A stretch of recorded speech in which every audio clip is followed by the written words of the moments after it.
আয়েশা সিদ্দিকা রাদিয়াল্লাহু তাআলা আনহা তিনি একদিন রাত্রি বেলায় কাপড় সেলাই করতেছেন, হঠাৎ করে সুইটা পড়ে গেছে।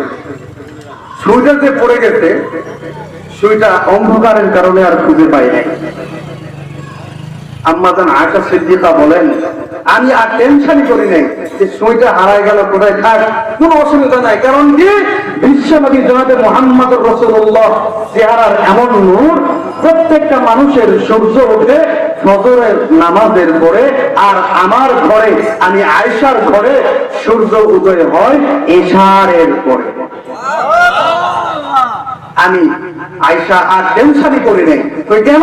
আল্লাহর হাবিবের যে চেহারার নূর, চেহারার যে আলো, আল্লাহর হাবিব আমার ঘরে প্রবেশ করেছে। আল্লাহর হাবিব যখন আমার ঘরে প্রবেশ করেছে, প্রবেশ করার সঙ্গে সঙ্গে আমার ঘরটা আলোকিত হয়।